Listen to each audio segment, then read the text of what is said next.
it's counterintuitive to look at a good person as a person who's a super academic. Because in essence, that is what meaning we have an institution that for all intents and purposes is the reward structure, or the reward structure of a yeshiva is be the best learner. But what does that entail? It doesn't necessarily mean be the best person.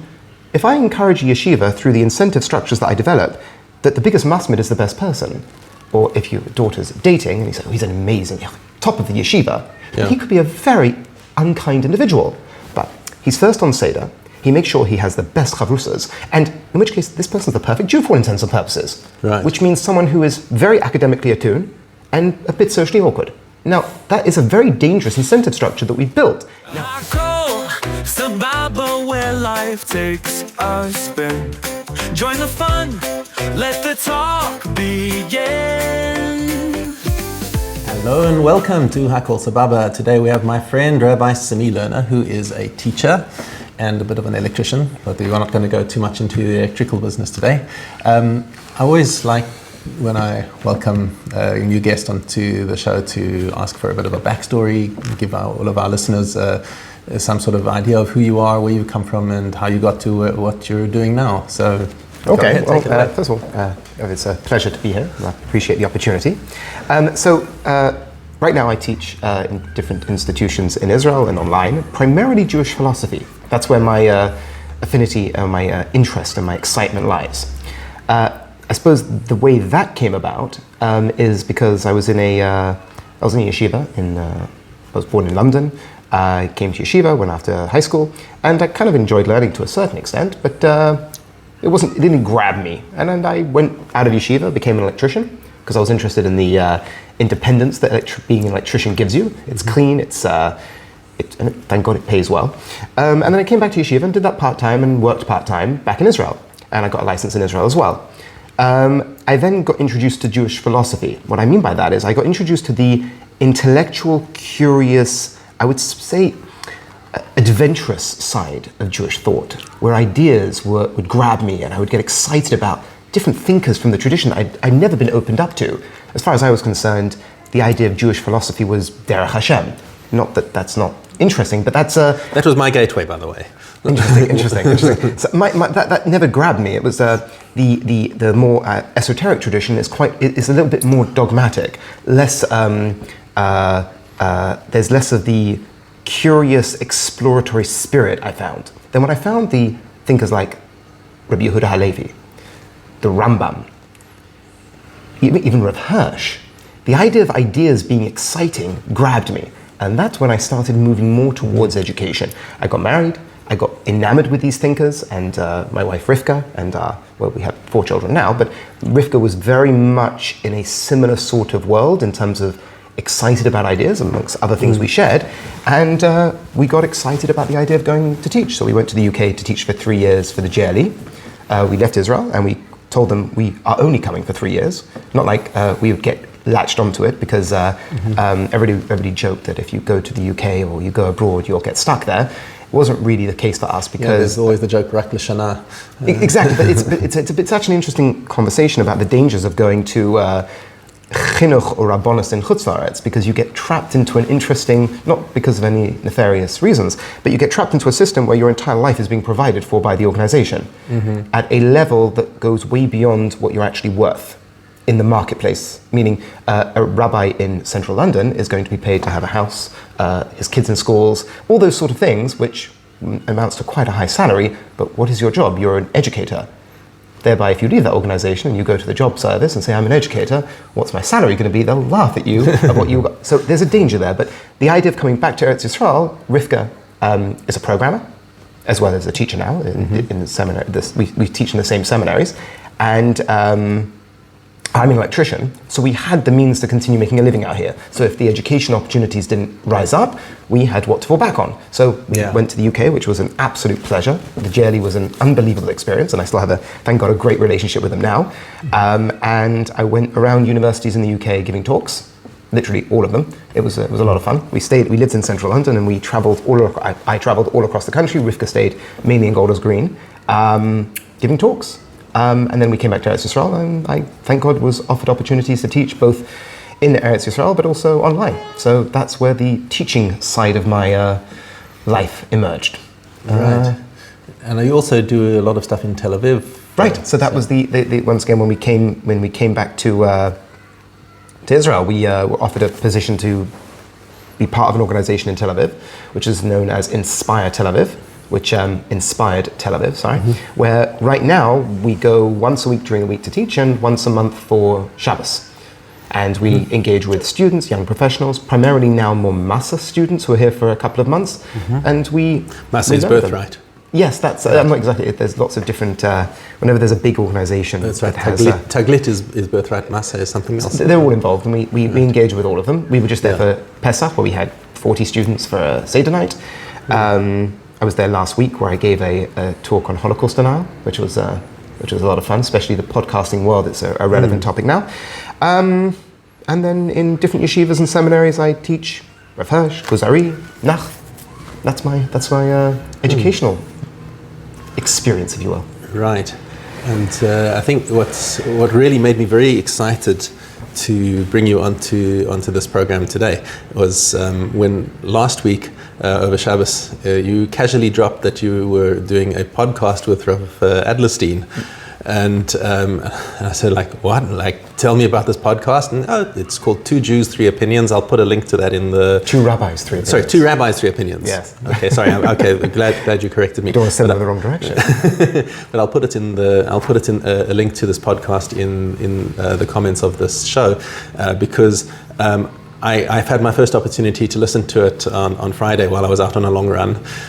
And I was listening to this and thinking, oh my gosh, I need this podcast injected into my veins. This is so real. It's so beautiful and grappling with issues that I feel such a personal connection to, that just touch such a nerve in me, because I find that I think one of my greatest difficulties in terms of finding myself in Israel was where do I belong? What community am I part of? Who do I look up to, and who are my role models, and who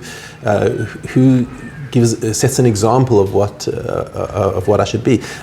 Every person has to have a Rebbe, and for me, when I was fresh on my as a Baal Tshuva, age 20, Baruch Hashem, I found my role model and my Rosh Hashiva, Rabbi Israel Chaim Goldfein Zatzal.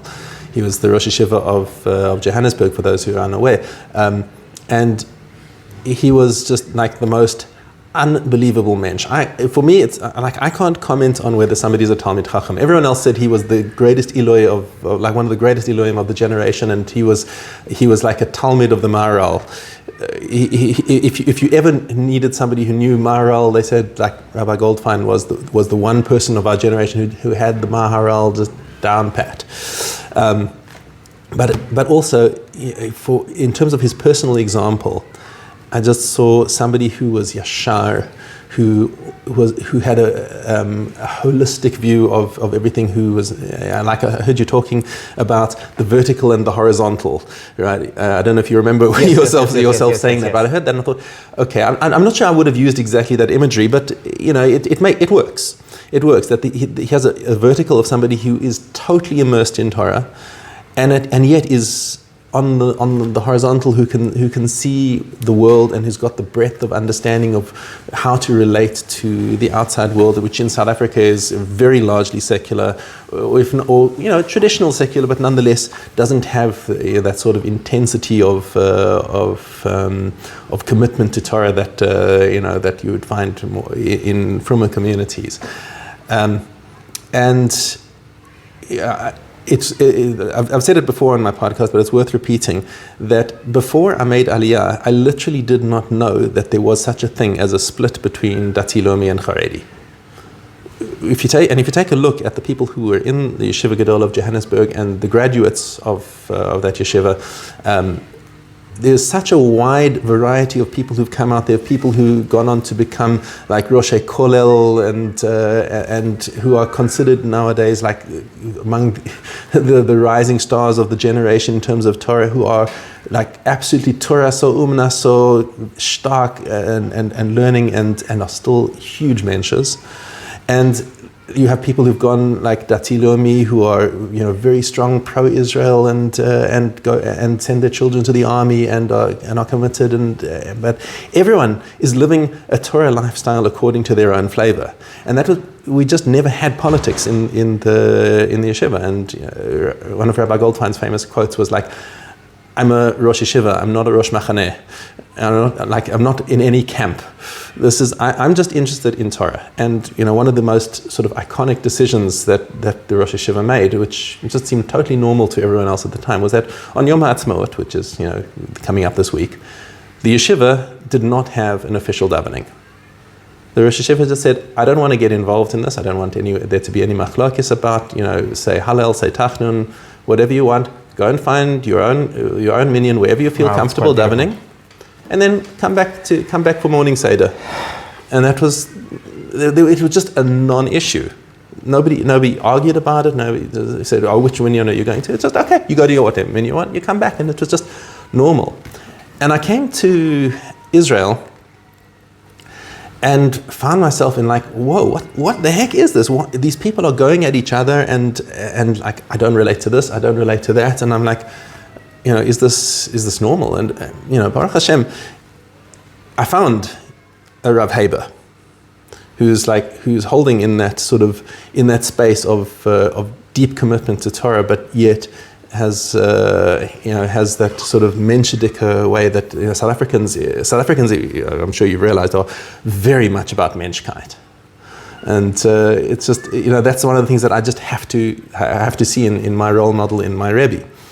But it's one of those things that I find is so difficult to find. And when I was listening to your podcast, grappling with these issues, I'm thinking, oh my gosh, this is exactly my struggle. Like we are told, let's start with the issue of the Gedolim, that the Gedolim are basically infallible, and what they say is what you must do, and if you question them, you're an apikoros. Now, I've been sort of ranting over here, and like you're the guest over here, but I'm painting a picture of where you're coming from, which is very valuable, especially in these types of conversations. I think maybe we could. Can I suggest taking it from a different angle? Because I think one of the biggest issues, especially one of the values, let me begin with, me having a conversation with Rabbi Yitzchak Adlerstein, and I did something very similar with Rabbi Karlinsky. One of the places I teach is Chappelle's, and I did a discussion with Rabbi Karlinsky, which were recorded. We did on hashkafic topics, and I think one of the advantages of having a conversation with someone intergenerationally is that there's less ego there. Which is when I have my conversation with Rabbi Adlerstein, if it was another rabbi who, I don't know how old he is, but he's quite a bit older than I am, and when he speaks about his rebbeim, he speaks about Rabbi Yaakov Kamenetsky going to see the Rav Moshe. So we're different generations. If you're in the same generations, even if you're both wonderful people, there's a bit of a weird ego thing going on there. And I've seen that in other podcasts. I think we sideline that by me having no issue with the fact that he's quite a bit more experienced than me and more knowledgeable than me. That's how a conversation can take place. And I think one of the things that I sort of gained from having these conversations with Rabbi Yitzchak was that perhaps we could start in a different place. What I mean by that is, I think the big danger, also getting conversations on the wrong track. This is a topic of the Gedolim, which is an important topic. But let's perhaps start where you began, which was on the idea of a mensch. Hey there, this is Shal Bear. I'm your host on Hakol Sababa. I hope you're enjoying our content. And if you'd like to see more content like this and better content, maybe you can do me a favor. If you're on YouTube, please can you just go and click that subscribe button? And if you're on Spotify, click the follow button under my podcast. The more people that I've got following and subscribing to my channel, the more the algorithm wants to promote my content and show it to more people, and success breeds success. It snowballs. Also, when we're looking for guests to come onto the show, it's a lot more of an incentive for them to come on the show if we got, for example, 100,000 subscribers or something modest like that. So if you can just do me a solid, it'll take you a second and it'll cost you nothing. Just go and click subscribe, follow, whatever it is, and I hope you enjoy the rest of the show. I would propose, when you say being a good Jew, it's not that being a mensch is a nice addition. It's fundamental. It's so fundamental that if we just draw in the Gedolim topic for a second, if you ask the average chutznik for a story about Reb Chaim Kanievsky or Reb Steinman. The story they will tell you is that one story they once heard that one time where Reb Steinman yelled at a Rebbe of a yeshiva for kicking a kid out. Those go viral in the Haredi, in the Chutznik community. Oh my gosh, look at, did you see, he just told him that was terrible. How would you kick a kid out like that? Those are the ones we latch onto. Yeah. When it comes to Reb Chaim, you hear about that time when that one person who came to... Now, my point I'm saying here is that I don't think that is something that is wrong. I think that is something that is absolutely fundamental. I'm Hirschian in my core, not because I'm a Yeki, even though I married a Yeki family. In terms of understanding, I think Judaism is fundamentally based off this. The way Rav Hirsch puts it is, you first become a man, you then become a mensch. Now, he doesn't mean don't keep halacha. He plays this out in a narrative form that Avram received the bris from Hashem at the age of? 75? No, the Milah. Oh, the bris Milah, he was 90s, yeah. He was... What's fundamental from Rav Hirsch's standpoint? He said, the Torah doesn't want us to think that the outgrowth of Avram's goodness and his character and his love and his righteousness and his connection to other human beings was a result of the bris. No. That came first. The bris comes afterwards. And that, I think, is fundamental to our understanding of Judaism. Yeah. So when a person tells us, this man is such, you demonstrate how much time he spends in the Beis Medrash, how much time we're like, oh wow, that's good. But I think that's counterintuitive. I don't think to a certain extent, we could all grow in this area. But it's counterintuitive to look at a good person as a person who's a super academic. Because in essence, that is what meaning we have an institution that for all intents and purposes is the reward structure, or the reward structure of a yeshiva is be the best learner. But what does that entail? It doesn't necessarily mean be the best person. If I encourage a yeshiva through the incentive structures that I develop, that the biggest masmid is the best person, or if your daughter's dating and you say, oh, he's an amazing, top of the yeshiva, he could be the most absolutely, don't want to use any inappropriate language here, but he could be a very unkind individual.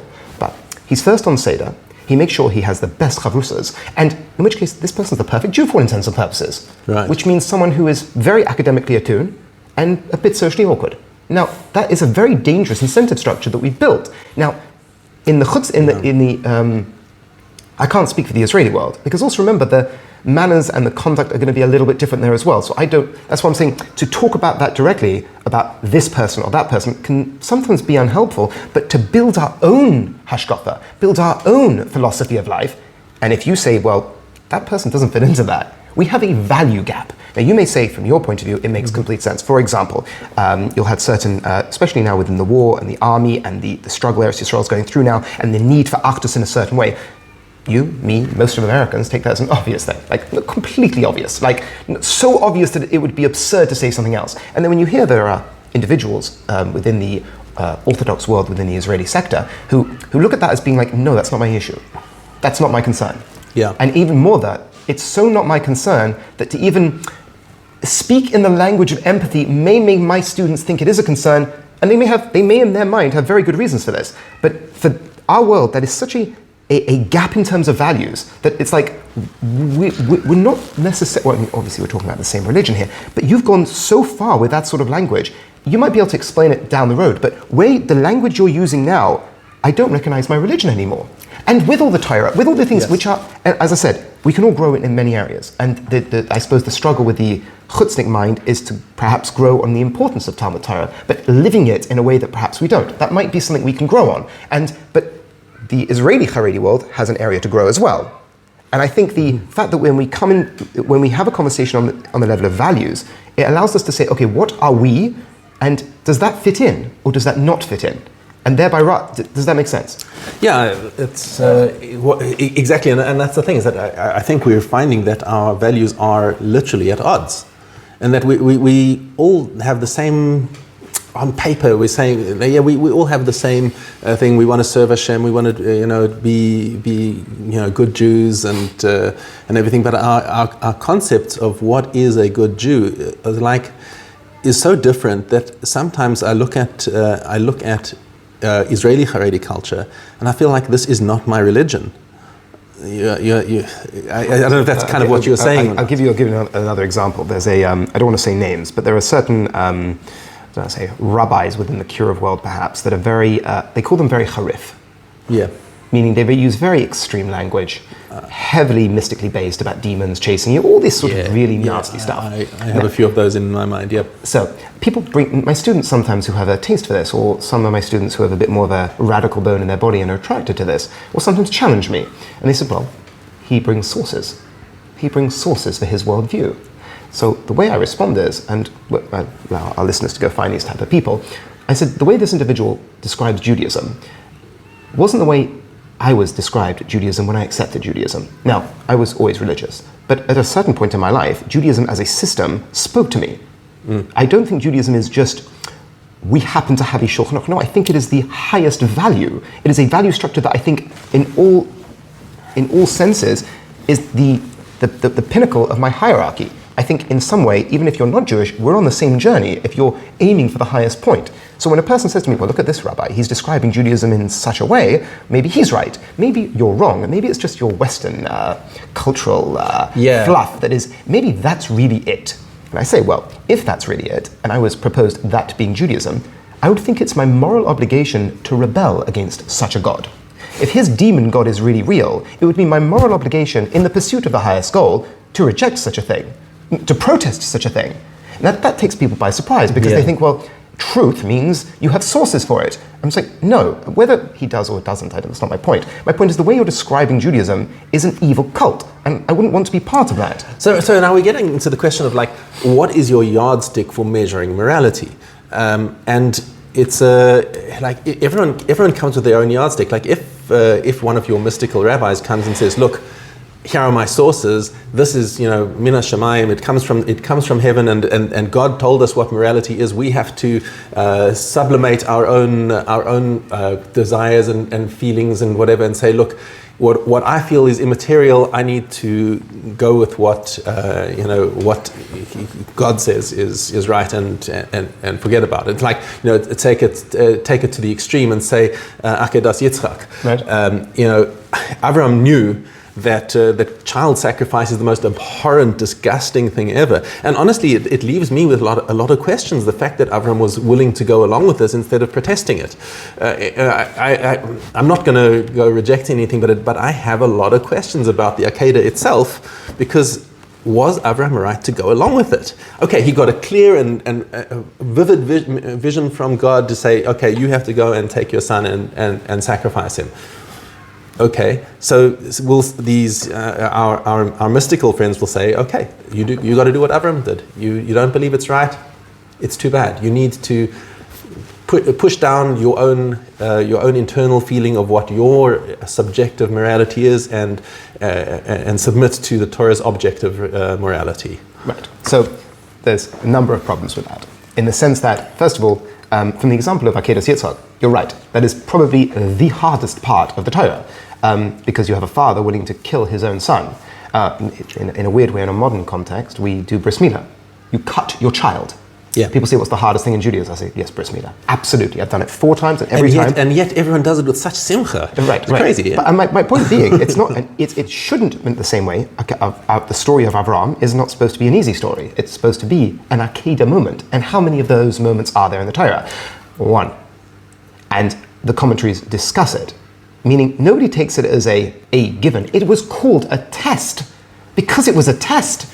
It wasn't the obvious, like, Avraham, yeah, go kill your son. He's like, yeah, no, that's not considered a test in our culture. No, it's considered the biggest test. Now, let me put it this way, does that idea of having your Akedah moment exist within Judaism? Absolutely. Are there times where you think something should be a certain way, but Shabbos might very well be your Akedah moment, when you have a job that you have to do, and you just send that message on Shabbos and it'll just be okay. And what is a message? And you'll have 55 different reasons why you can get away with it, and you won't. You'll call that your Akedah moment. But everything else in Judaism fits right in line with my moral compass. In which case, besides, it's one of those things that you fall into the trap of quoting sources. I find it very, not annoying, but there's a danger with quoting sources, because within Judaism being such a massive tradition, you can really find sources for everything. So the question is something in line with the tradition to the best of your ability? And yeah, at a certain point you're going to be telling people who your ideas are coming from, but most of Judaism fits in line with our moral dispositions, the moral dispositions of most of the world. It's not like a question of moral objectivity and moral subjectivity. When the Nevi'im are talking about the ills of a society, nobody hears in that and says, well, what are they talking about? No, when Yeshaya is talking to the people and he's saying, well, God doesn't want your sacrifices because he wants your heart, because you're laying waste to the widow, the orphan. Everyone looks at that saying that fits right in line with my moral dispositions. In the sense that, no, I think that my moral dispositions are, for all intents and purposes, very godlike, very connected to my understanding of what is the highest ideal. And the idea that, no, the Torah takes the place of my moral dispositions, I don't think makes any sense. Because from a philosophical standpoint, you could ask the very simple questions, like, if there's no moral framework that I can be in contact with, why am I following that to begin with? Why am I following Judaism to begin with? You were born into it? That's not an argument. Traditional arguments that people bring for Judaism, I find have issues, but even with them, it doesn't tell you why you should do it. It might very well tell you that God spoke to people, but doesn't mean why you should listen. The Jews have survived, clap, clap, but who cares? Judaism is a mission. That's what the prophets tell us. There is something the Jewish people are here to do, and that calls us. If he says, no, that's all fluff, what really is the case is his worldview, which draws against everything that I understand to be religious and human, I'll say, well then, why am I following that? Does that make sense? Yeah, it makes a lot of sense, and it ties in with one of my personal experiences where when I was finding myself in that sort of limbo in my early years in Israel. I had a couple of personal shilas which I took to a certain Rav because he was like the closest I had to a Rebbe at the time, and the answers he gave me were like very stark, let me just say. They said they were on the line of you have to sort of sublimate what you believe is right to the halacha. And I'm telling you the halacha is this and you must do this because that's the halacha. And I listened to these answers and I thought, there ain't no way in hell I'm going to be able to do this. I'm just like, I cannot accept that this is what God wants me to do. Unfortunately, at that time, Rabbi Goldfein was still alive, and I put in a call to South Africa to talk to him, and he said to me, no, absolutely not. You don't do that. And he gave me other things, another approach, which like I heard it and was like, such a relief to hear something that immediately touches your neshama and resonates with it. And subsequently, I also had a conversation with Rabbi David Lappin, who was also one of my teachers in South Africa. He went to America, subsequently came back to Israel, and I discussed this experience of mine with him after Rabbi Goldfein was already niftar. And he said to me that Hashem has given every human being a natural spiritual compass. It's just part of your Tzelem Elokim, that you have something inside you that knows when something is good and when something is bad. Sometimes you're in doubt, but sometimes there's something that just says, no, you cannot do this. It is wrong. And even if like the greatest rabbi comes and tells you have to do this, you just say, I cannot do this. And that you have to trust. When something inside you is just saying this is wrong or this is right, that's something that you have to pay strong attention to. Not necessarily that you have to believe it, because sometimes your Yetzer will come and tell you stuff like that, but that's something that you have to respect and pay attention to, because you do have a spiritual DNA that tells you when things are right and when they're wrong. And that's... So by the way, from a philosophical standpoint, in debates between, I suppose, different schools of thought about where they call moral realists or cognitivists or subjectivists, or I think the arguments from a purely philosophical standpoint on the side of an objective moral framework, whether it's some sort of Platonic idea or it's a cultural thing or it's an evolutionary thing, I think the idea that if you go across cultures, we don't disagree on morality. Now a person says, well, wait a minute, what about the Nazis? What about the Aztecs? I mean, they would sacrifice 10,000 children to the sky. Yes, we look at that as being abhorrent, but their framework that they came to the world with, there wasn't a different morality there. Why do you think they sacrificed all those children? Otherwise they wouldn't get rain. If they didn't sacrifice those children, the sun god would not give them rain, in which case it's not a question of killing children because it's fun, it's killing children for a greater good. Now, we look at that as being insane, but because we disagree with their picture of reality, not because we disagree with the idea that if 200 million people are going to die, you have to sacrifice. We do that when we go to war.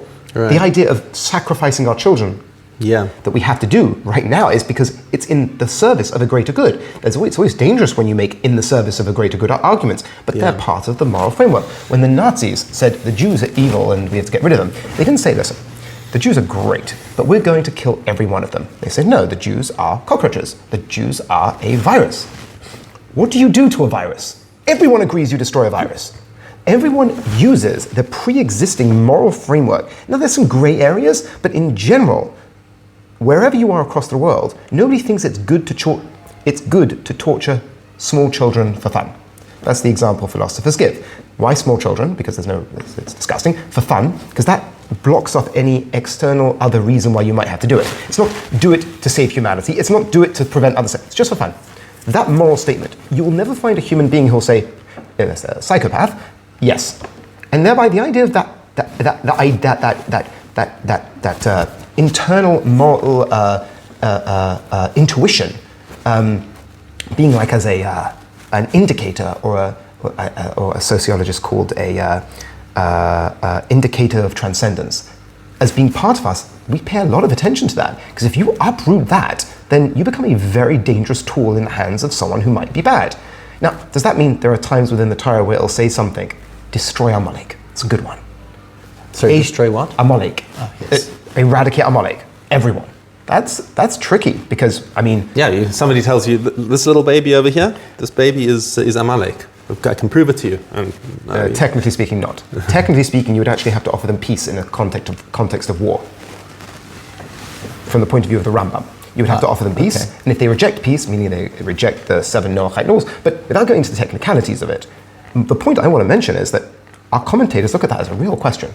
No one reads that and goes, chilled, fine. No, they all go, oh my gosh, like what's going on? How do we understand this? No one says, okay, now we have to etch it out of the Chumash, but we can struggle with it, and that's okay. We're allowed to struggle with it, but when these things come across in the Torah, nobody looks at them and goes, yeah, that's chilled, we're expecting that. It's like, no, this goes against everything the Torah is trying to cultivate. Yeah. So it's a good question. Nobody looks at the Akedah and goes, yeah, it's awesome. Like, yeah. We all like, that was the crazy test. Now, how do you make sense of it in terms of the bigger picture of Judaism? Definitely a good question. Each commentator has a way of trying to make sense of it and trying to make sense of, how do I put this? Avram still being in line with his moral dispositions and going ahead and doing this. And it's a hard thing to do, but why are they motivated to do it? Because it stands against our moral framework, and our moral framework is something we cherish. So I definitely hear that. But like coming back to all of your things, like if you go back to all of these the Aztecs and the Nazis, Yamach Shemam, and they all have their own internal justifications as to why they can do all the stuff in the greater good. But at the same time, we can look back at this and say, this is abhorrent, this is disgusting, but how can you condemn them if they're like genuinely believing that this is... So it's a good question. And I think the biggest danger to being able to answer that question is where people think it's a clever idea. I mean, in left and right-wing politics today, people love throwing around Nazis. But in a real sense of the word, the biggest danger is to call Nazis monsters. They weren't monsters. They were people like you and me. I've forgotten the name of the book. I think it's A Few Good Men. It was a movie called A Few Good Men, but it's nothing to do with the Nazis. I forgot what it was called. It was basically a story about a platoon of German policemen who were asked to accompany the army on Operation Barbarossa, and in 1942. Don't know. Either way, and they were discussing together whether they should go with the army. And one of the motivators to go was like, we're asked to help and control the civilian populations and help out the soldiers. And one of the motivations, they would leave their family. They were just regular men. They were regular policemen of the community within Germany. And the language that's used to decide whether they should go, shouldn't go, is like, how can we let our brothers go ahead without us? How can we not help the war effort? Really. Exactly.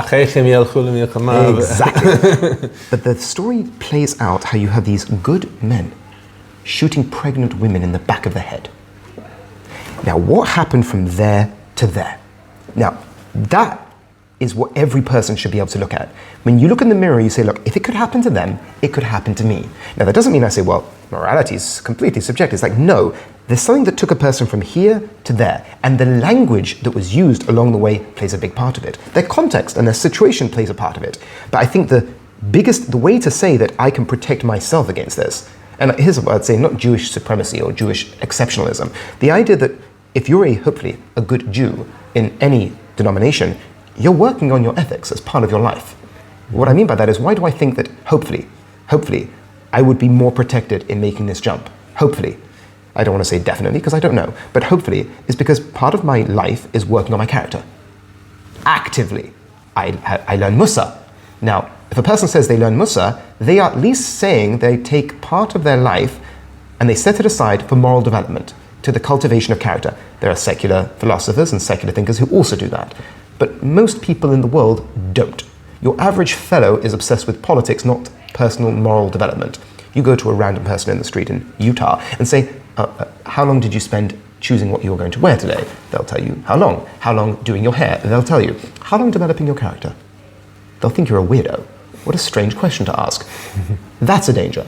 Meaning, how can I say that they're wrong? I can say they're wrong because I can show you where they went off. How can I say I wouldn't be them? Because I actively hold up in front of me my shadow, if you will, the darker side of myself, and I use that as a backboard in which to see how I'm developing. Recognizing the darkness that you possess is a way of recognizing the danger you could seep into. And I think that's part of Judaism. We call it a Yetzer Hara. There's no little dude on our shoulder. It's that inclination that I have to go for expediency. It's the part that I'm that's tempted to addiction, to gratification, to lack of work, to lack of thinking. All those sort of things play a part in making people into worse people than they would if they would stand against them. And this plays itself out in every area of life, from listening to podcasts. I'll give you a good example in this in politics. People love listening to commentators, political commentators. A big danger is that you become a mouthpiece for that particular commentator.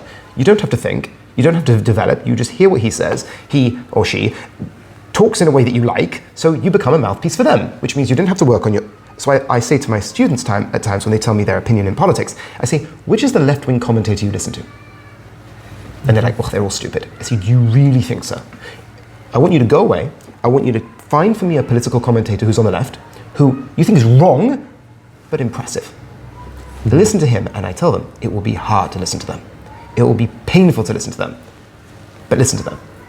And then you will find yourself having a genuine opinion, somewhere between your right-wing fellow and your left-wing fellow. You'll become you, and that you is hard to build, but it takes work. The Yetzer Hara is just to sit with the cognitive, with the one who's confirming all of your... Exactly.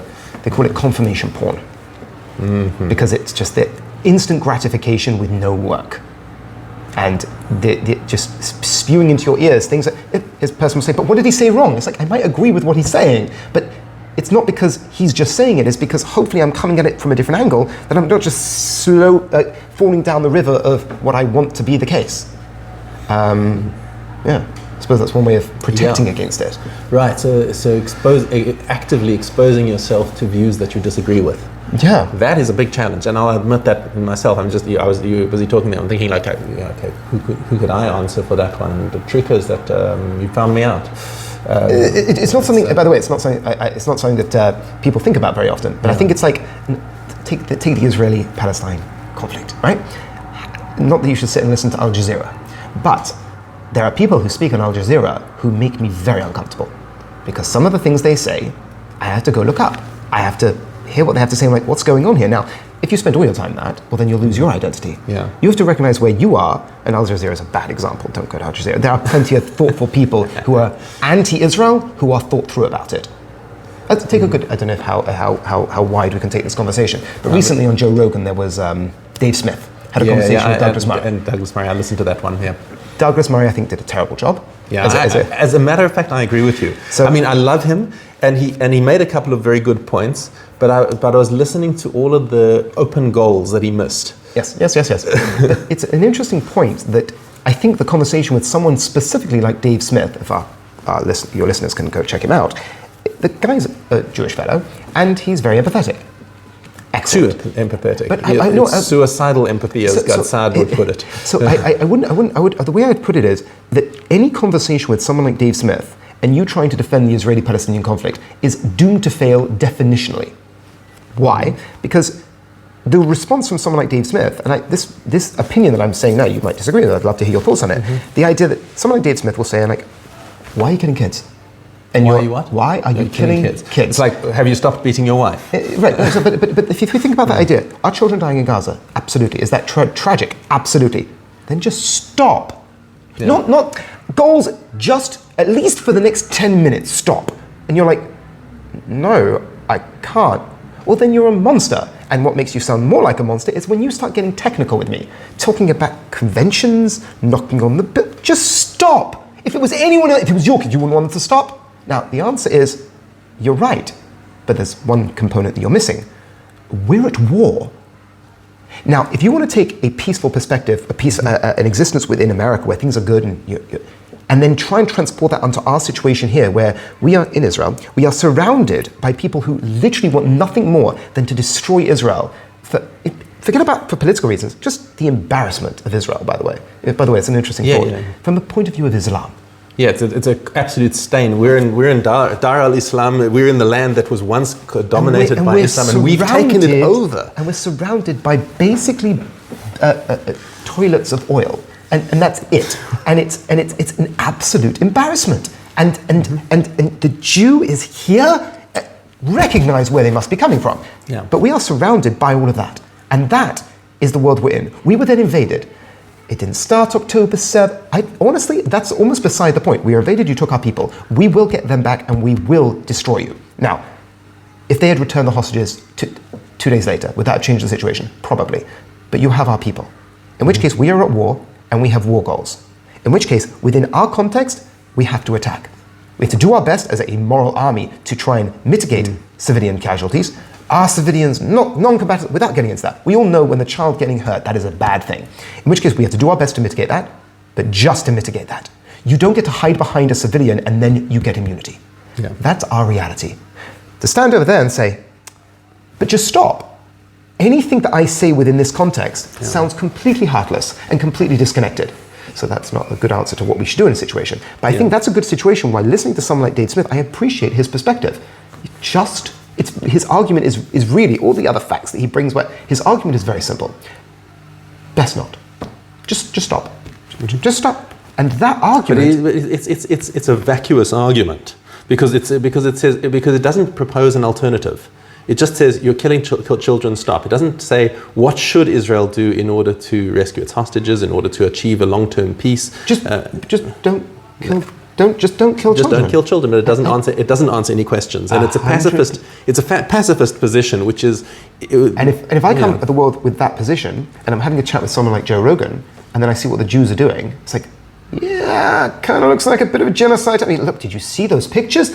And the answer is, you're dead right. There's no solution being given. There's no alternative being given. Nothing's being given. Now, so I said that difficulty we're into right now gave rise through listening to people I disagree with. It's not fun to listen to Dave Smith. Yeah. It's not fun, but he's very good. Yeah. He's very good at how he articulates himself. It's a very simple message. It's not a difficult message. And through doing that, you become you develop your own brain in a way that is painful, but any learning is painful. I always give the example when I read my notes. It's so hard to read my notes because I wrote them and they were fun to write. But then to go back and then try and entrench the ideas into my head is hard. But that's where work takes place. Yeah. Yeah. Yeah. So now I want to bring the conversation back to one of the points that we started with is our own internal struggles. Never mind, the struggles of the external people who want to destroy us. Yes. We have societal issues in Israel, and I find it. This is one of my personal struggles that I've had for a long time. Is that we when we came to Israel, we had to. I didn't want to be in a box. I used to wear this leather kippah that had no affiliation, not to this side, not to that side. It was, we had to put our kids into school, and unfortunately, there was no school that was not in a box. It's you either with them or you with them. And we had to make a decision then. Okay, which side are we going to go with? And the decision our decision process went like this: we come from South Africa, and we have got a very strong bias towards menschkeit, towards mitzvahs bein adam lechavero. And to speak in very broad strokes, we looked at the Dati Leumi world and said, the strength of the Dati Leumi world is mitzvahs bein adam lechavero. They are so strong in looking out for each other, in looking out for the klal, in dedicating themselves to serving Am Yisrael, and I'm not saying that they're chas v'shalom, that they're sort of at the expense of bein adam lemakom, because you have huge Talmidei Chachamim there, and you have people who are Yarei Shamayim. But if you take a look at the overall bent, the emphasis is more on mitzvahs bein adam lechavero. Haredi world, we saw more or less the converse, is that that is a lot of mitzvahs bein adam lemakom, and not to minimize the fact that you've got things like Zaka and all these organizations that are very, very strongly into the community, but it's more between man and God. And we said, we already got the strength in bein adam lechavero, because that's just in our blood. That's what we grew up with in South Africa. We need the strengthening bein adam lemakom. So we said, okay, we're going to buy into the Haredi system, and we sent our children to Haredi schools, because they're, at least in the school system, they would get the part where we're weak, and I think that kind of paid off. Without going into all of my experiences in the various systems with all of my different children, but I think on the whole, it was probably the right decision. But on the other hand, it led to some very difficult and awkward situations where our children were getting a chinuch in school that was directly contrary to everything that we believed. And like one of my children went to a particular school where they were telling her that secular people are terrible and you've got to stay away from them and whatever. And my daughter said, "Excuse me, you're talking about my grandparents." And this did not turn out well. And it was like a matter of weeks, maybe a month or so before she said, before the school and us came to the mutual conclusion that this was not going to work. And we had, gotcha. But this is one of the things that, first of all, it's painful to have to make that kind of a decision, that like, do we have to be in this system or that system? And one of the things that I really enjoy about Ramat Beit Shemesh is the fact that we actually are building a kind of a middle ground, where we have a strong chutznik core. And I think the chutznik core is what makes our community here so different, is because we've got those values combined with the values of Torah. And I think when we initially made Aliyah, the chutznik view was, I think we were kind of like second-class citizens in the Haredi world. It's like, we'll manage to shake that out of you. We got our job as educators is to get rid of that chutznik view of things, and now we're pushing back. We're pushing back and saying this is not what we signed up for, and as a matter of fact, we don't accept that your view of the world is good, and like especially when it comes to like these very difficult and polarizing positions that things about Haredim serving in the army, Haredim being indoctrinated, both the girls and the boys, that the ideal way of life is kollel for life. And no, if you can't make it financially, if you couldn't find the right shidduch with a girl whose father will keep you in learning forever, then it's okay to go out and family. It's okay. We don't think any less of you. You get the nuances there, and like it's difficult for me to accept that that's actually a Torah position, because I don't think that historically that was ever true. Yeah. But like, what do you do with a Haredi world that is so entrenched in this? And if you go and ask the Gedolim individually, if you go and speak privately to any particular Gadol, they will never tell you that. Almost never. I don't know. It's okay.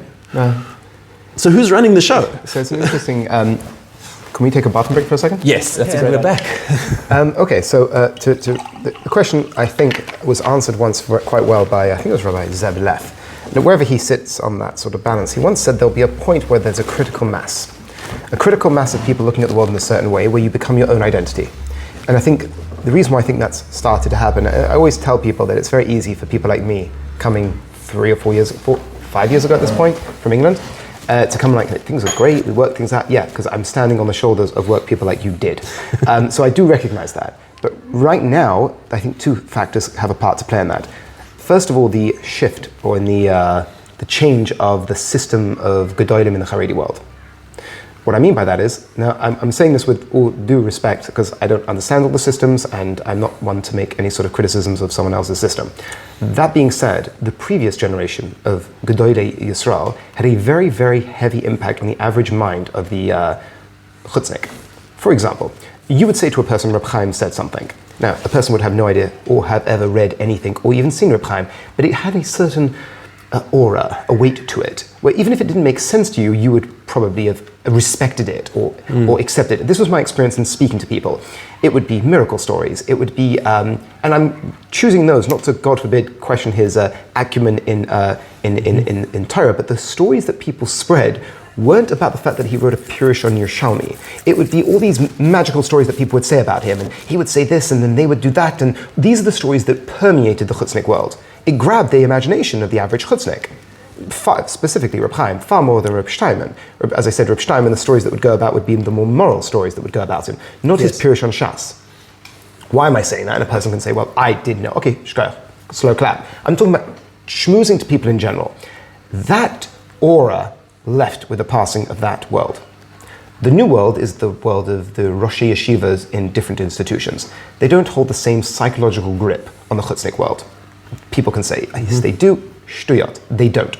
You just have to experience the world.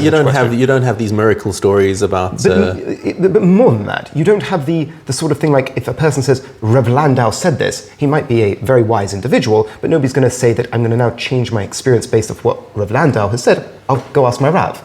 Yes. So that shift has a big part to play, I think. But more than that, I think the fact that this world, or this Chutznik Haredi world, if we call it, because some people say, why do you have to hold on to the word Haredi? Why do you just, because there are a lot of values there. There are a lot of values that we connect to, and I think a big part of it may very well be that we're leaning into the side that we think we need growth on. You said that the choice you made, it was to lean into an area that you felt that perhaps you as a family could grow in. Well, that's probably why the Chutznik world wants to lean in that direction, because we know we have one thing pretty down pat. Yeah. I understand, not down pat, but we sort of, we find that more intuitive, but we're leaning into the other side, which the word Chutznik Haredi sort of is trying to balance those two worlds. But we're having institutions now. And for example, Netzach down the road. Yeah. This idea of Mamlachti Haredi, attachment to the state, but also the word Haredi, which is an oxymoron as far as they're concerned. Doesn't make any sense. It's like a perverse murkav. It's like it's kalayim. It's harag val yavo. But the reason is why it's so beautiful is that it's really trying to institutionalize this balance. Yes. And which is by the way, I actually teach in Netzach. They were desperate for teachers. My Hebrew's terrible, but they were desperate for teachers, and I said, as long as I can teach science. Science, interesting. I love science, so I teach science. It was a big cultural shift to teaching kids rather than adults. I've never had such a difficult experience in my life, but I'm working on it. But why did I accept such a painful experience? There's a lot of rewarding aspects to teaching kids who are enjoying science as well. I think science is a religious mission as well. But why did I accept such pain of teaching 6th and 7th grade? Because I believe in the mission of the school. And the more I got involved in the school, the more I saw that it was embodying both of these ideals. Menschlichkeit, but a primacy of Torah. I go, wow. But that's an institution. Yeah. If you're just a lone wolf saying, well, we have our own way. Right. But if you have institutions, if you have shuls, if you have and people say like you have to like rip yourself apart from, no, you don't have to make any radical moves. Once again, the way I opened up, you don't have to, people find it, there are certain sectors of the Israeli Haredi world or the Israeli, of the Chutznik Haredi world or the Chutznik Dati Lumi world who feel the need to push away. And thereby, through the act of pushing away, develop an identity. I think, no, we can build. And then definitionally, we will be a separate domain, like in Eruvin. Once it's 10 Tfachim high, it's a different domain. Yeah. We're becoming 10 Tfachim high. I mean, we're really growing as a community. We're having institutions, we're having events, and we're proud about it. We're not embarrassed about it. I think that's what's happening now and why that's so important. And it's rather than a rejection of the Israeli Haredi system, it's just a kind of an ignoring of the Israeli Haredi system. Say, it's fine, you do you, we'll do us. Is that kind of... I suppose, I thought the word, with my discussion with Augustine, we had a thing like, how can you create a identity, but let's say you still want to go to Bnei Barak and you're into brachas, let's say, and get a bracha. Is there a way of doing that? Is there? And I think the way you just described there, with the word ignore perhaps has a negative connotation to it. It's a different culture. It's a different society. And the way I put it to him then is that what you consider religious, they consider culture. And what you consider cultural, they consider religious. For example, good manners. To an extent, I consider that religious. When a kid comes to my house and says, give me food, I think you're flirting with being a bad person there. But if you say, could I please have some food? I think you're embodying something divine at that point. Right. They may look at me and say, it's a cultural chutznik mentality. I'll be like, no, religious. And they'll say, wearing a black hat and if you're not learning all day, every day, and not talking to anybody from the outside world, you're not being a good Jew. I'll say, I think that's more cultural. I think your idea of what it means to be a good Jew, of learning Torah all day at the expense of everything else, I actually don't think that's religious. I think that's cultural. Yeah. And does that mean I don't think Talmud Torah is essential? That's a very interesting framing. I'd never thought of it that way before. But that's very interesting. And I'm curious as to where it's being driven from, because like I touched on before, and I had this discussion with Rav Karmi Gross in one of my previous podcasts. He's the Rosh Yeshiva of a Hester Yeshiva of Haredim. And I said, like, what's are people agreeing with you in the Haredi world? And he says, he's spoken to so many, like, Gedolim, who said, this is a great thing. It's wonderful. And I said, why won't they come out and say it? He says, because as soon as they come out and say it, they always gadol. So they know, but this made my head explode. Like, you have people who are widely respected in the Haredi world, and people will listen to them on anything they say. But as soon as they go beyond a certain parameter and say, something, we should actually consider finding ways to get our boys into the army, that's it. They will immediately lose their stature, and they will be thrown out of the camp. So who decided that? So by the way, it's a bit of a pessimistic view on reality, but it's also I think a realistic view on reality. Being Jewish, being in Israel, and you don't escape the Machiavellian need to play politics. Yeah. In the sense that you may sit down and say, he's right, I want to affect change, and the best way to affect change is to be part of the camp and do it subversively. I'll give you a political example. This isn't the case. It might be the case. Israel suffered on the world stage because of the war. Undoubtedly. Would you believe me if I told you Bibi has decided to be the carbon to that? That he's allowing himself to take the hit for the team of the entire world. Bibi this, Bibi that. He's knowingly decided, I'm going to be the carbon that when I leave, Israel kind of can start again on the world stage. I have never thought of it that way, and I don't instinctively reject it. So I have no idea. I haven't spoken to him, but that could be a plan. Yeah. And in the same way, the movements, and this allows a person to on the one side respect and the other side criticize, is that when people say things publicly and then people say things privately and then there's this whole game being played, and it is a game, it's a bit depressing. You're like, why can't people just be straight? And the answer is because nowhere in life does that actually happen, in the sense, in a political, cultural system where you have so many different parts. There are certain people that if I'm speaking for them, because this is something Rabbi Haber once said when he was talking about Gedolim and etc., etc. So they have a broader view. At this point, they have a broader view. Whatever is considered a gadol, I have no idea. And a broader view may very well be to play this game for the greater good. But you're lying. Yes and no. I'm recognizing that if I say one thing, these people listen, but then these people will leave the camp. I have to do it slowly. I have to do it gradually. That's what is called taking a broader perspective. Now, it's easy to play this game because I'm not them and I'm not answering for them. And if it ever happened to me, in the sense that I was a carbon to one of these greater games, I'd be devastated. But that's could very well be what's happening. And if you sat down with them, like, yeah, welcome to the world. We have this idea that because we're Jewish and we're supposed to be striving constantly to this pure, and the seal of God is truth, that's true. And at the same time, people have to play games. Yeah. If you just once again, if you read enough, it's all over the place. But when you're playing games like that, the premise over there is that there's an opponent, and I'm trying to work out who or what is the opponent, like who is driving the agenda that says that, there's an extreme position. I'm going to describe like the extreme position, and there obviously is a spectrum of positions, but let's take one of the extreme positions that says that non-Haredim are basically Erev Rav. They're not our people. And the word I used was non-playable characters in our story. A non-player character is it could work. It could work. I usually think about it in NPCs as a different kind of in a different sort of frame. But yeah, you could use that framing. But like the October 7th is not a Jewish problem. It's an Israeli problem. We're not Israelis. We're Jews, and it's not our problem if the Erev Rav get killed. And we're not going to send our people out to engage themselves for the Erev Rav. Now, that's obviously a very extreme position, and I hope very few people actually hold that. Right. But it is a position that some people hold.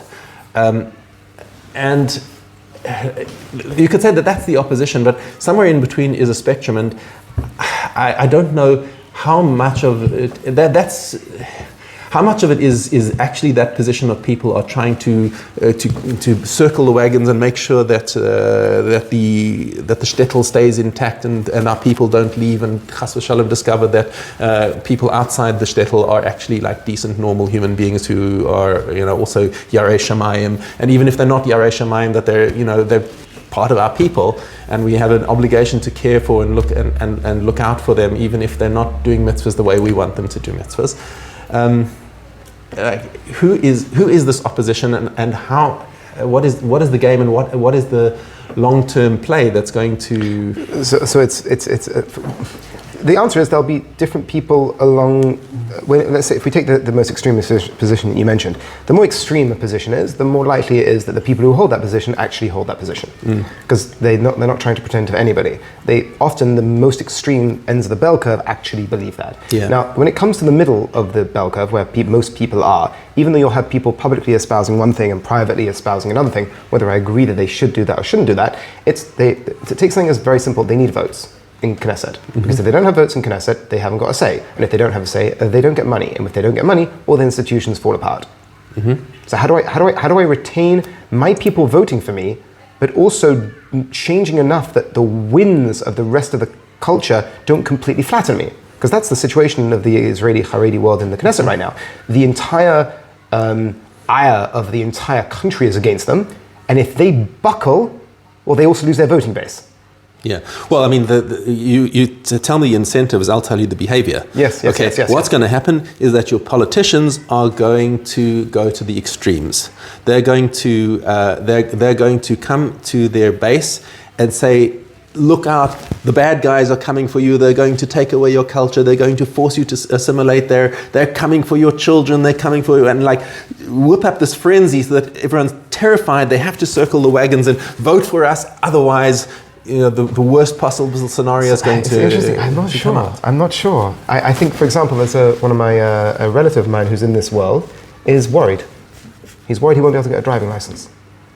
And you're like, who cares? Like, what's that got to do with anything? Why? What's the basis of this worry? Because if you're called up, and you don't go to your. One of the incentive structures there will be, well, you won't be part of society anymore. You'll be able to live in it, but if you ever try and go for a mortgage, a driving, anything official, you won't be able to.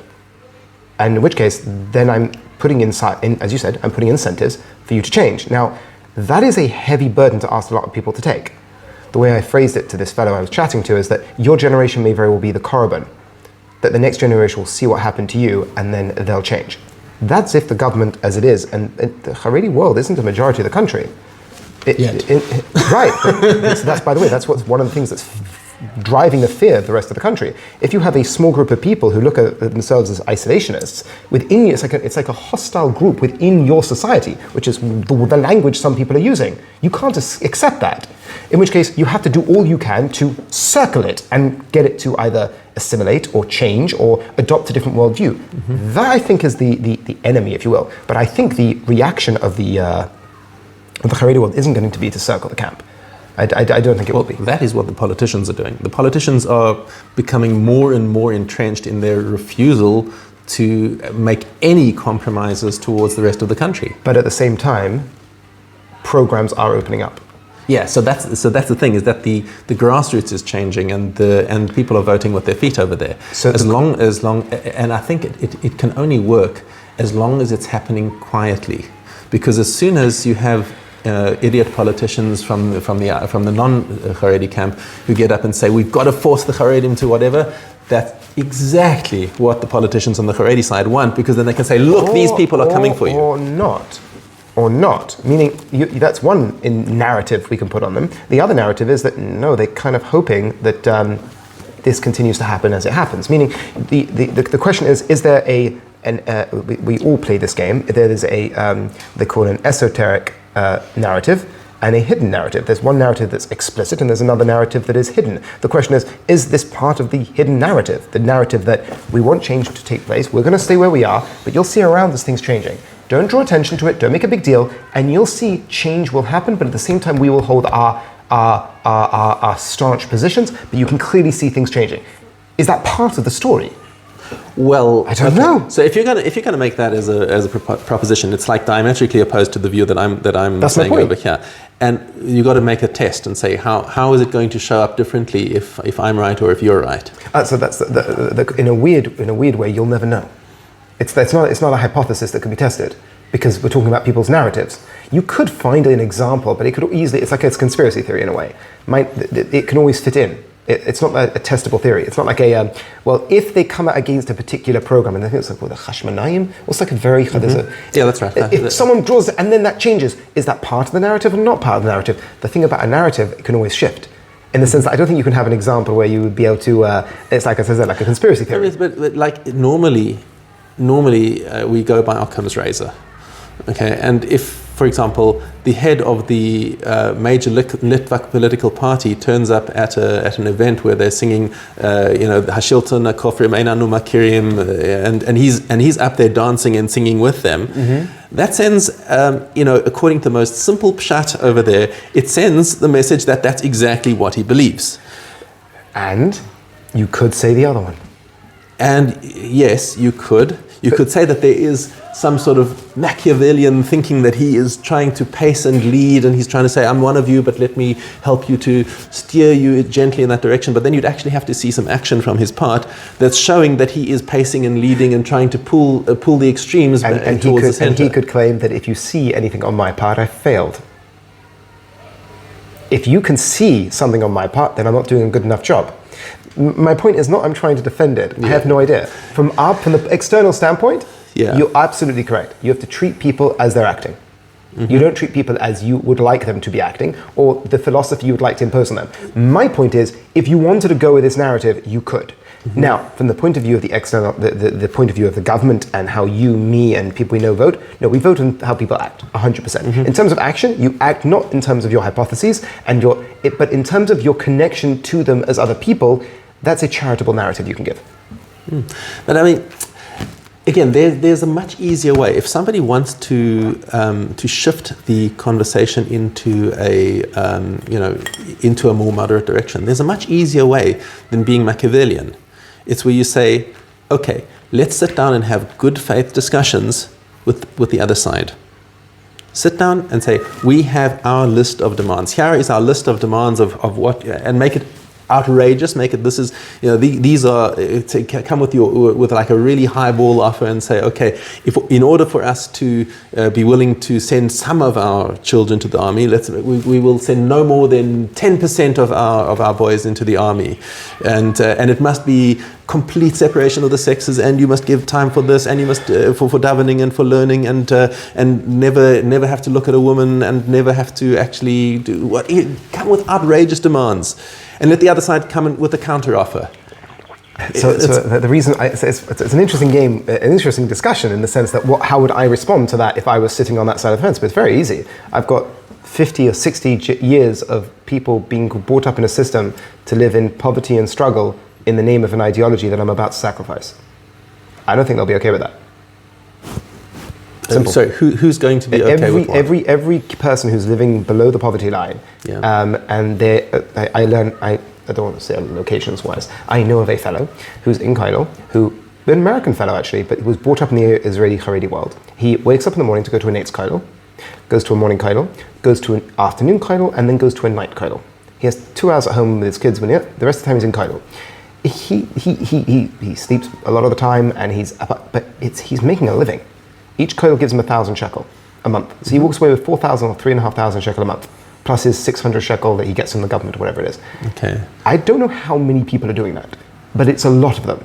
If I then tell these people that actually there was another way that was also okay, I don't know how the people react to that. Listen, I'm not going to knock people who are prepared to be Moser Nefesh like that, right? If somebody is genuinely Torah so naso, he wants nothing more than to learn Torah, I'm 100% for it. And he's taking the hit, he's taking the economic hit, and he's doing it because this is what he's prepared to do for HaKadosh Baruch Hu. Honestly, in all sincerity, I salute that. I think that's amazing for him personally. But that should not be the standard. Right, but if you've brought up a lot of people that is the standard, and I'm married based off that standard, and I'm with the person I am based off that standard, and I have the kids, and what I've been teaching my kids is that standard. To uproot that standard in a negotiation because there's a bit of political pressure. But how many people are actually doing that because they love learning Torah? That's my point. Maybe we'll never know the numbers, but if you've developed a society that this is the only way that you can be a good Jew, and then I open that up to negotiation, I would rather not open that up to negotiation. The bottom drops out of your society. It would be cruel in a way. Yeah. It would be cruel in the sense that the guy I'm talking about now, he might love it. Him and his wife together, they may come home at the end of the day and they'll talk about how they've they've built worlds together. She did this, he did that, they did with the kids, without getting into neglect and all these sort of things that can come along with this sort of life decision. Simply speaking, to go to a society and say to them, okay, this thing that we've been building you up to be, we're now going to take off pull the rug from under your legs. I mean, you can envision that being traumatic to a society. And I think maybe an answer to why there's hardliners, but at the same time you see change happening. Now, a person can say, expletive, I don't care, it's too late. You all change now. And by the way, I have sympathies there. Post the reaction to October, I have sympathies on that side as well. Yes, you'll fluff your society, you'll get over it. Now it's time to absolutely rupture your society and tear it out from its corrupt roots. Take the Trump route, Maybe, and just get in there and rip it out and front load your pain right now. And the response from this is too little, too late. Sorry.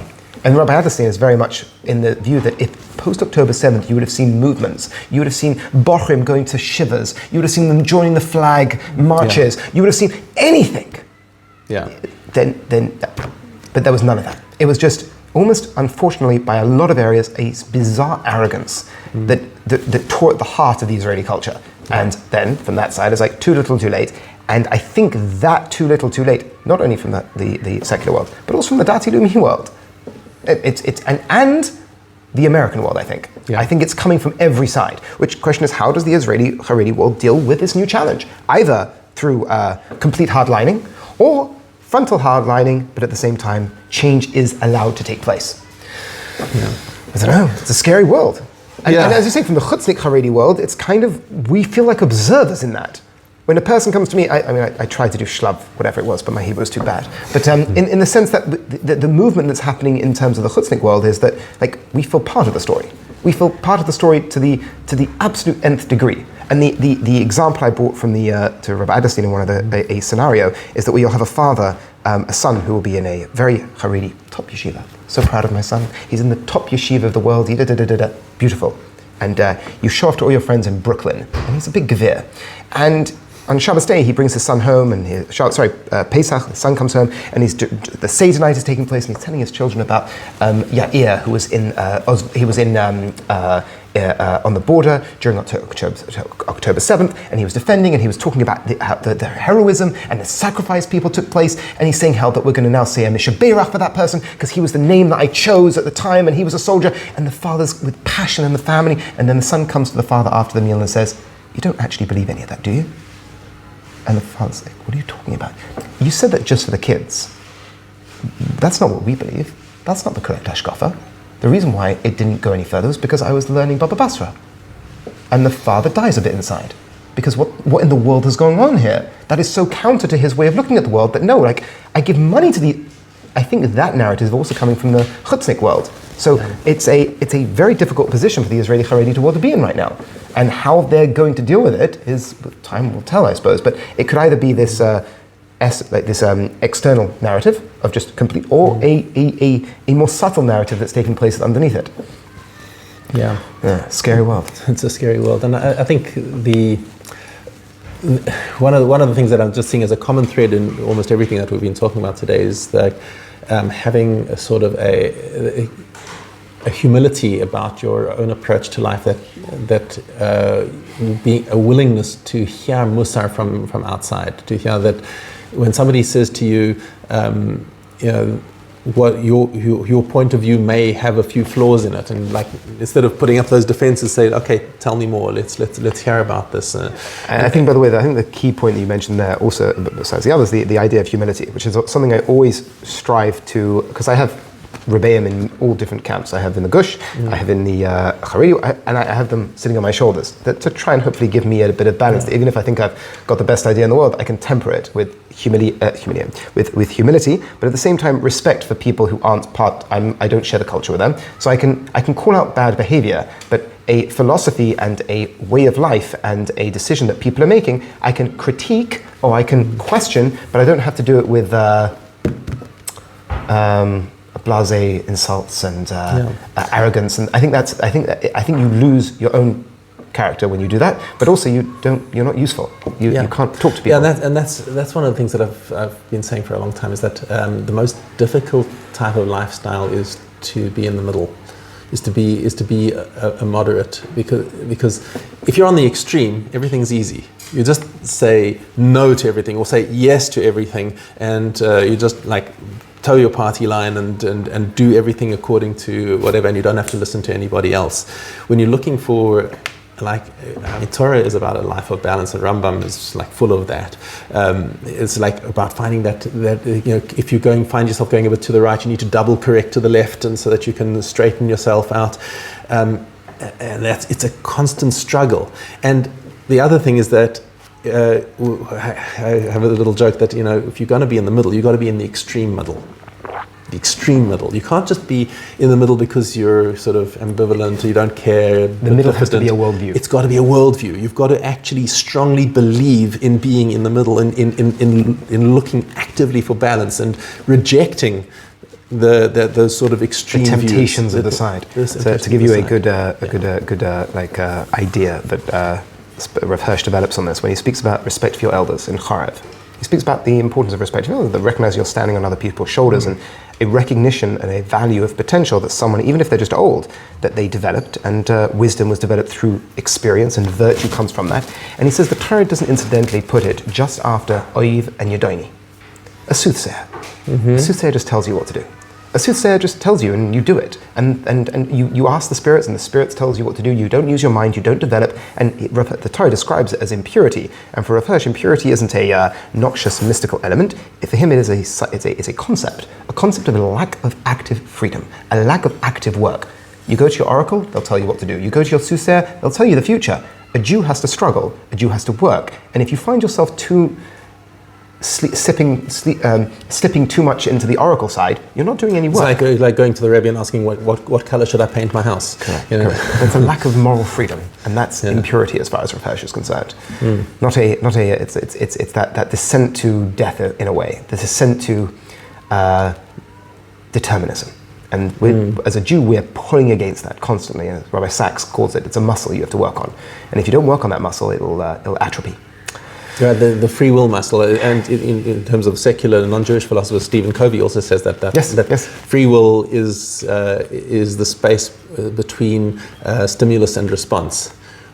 Very good.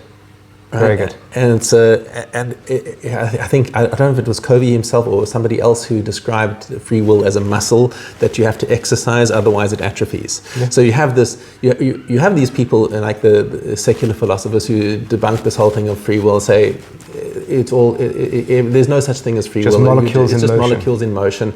And for them, they're right. Because they haven't exercised their free will, and therefore the muscle is atrophied and they don't have it. Interesting. But I think there's enough room for the possibility. I think that's where it's very good. Okay, I think we're going to wrap up over Very there. good. Thank you very Lovely. much. It's been It's, a fascinating discussion, and I really hope we can carry on with some more of these. Definitely. It was engaging, exciting, and definitely another time. Okay, Super. We'll be in Thanks very touch. much. Hakol Sababa, where life takes a spin. Join the fun, let the talk begin.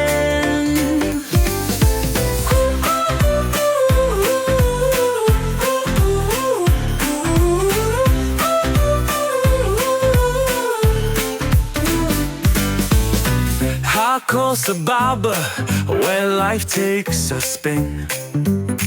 Join the fun, let the talk begin.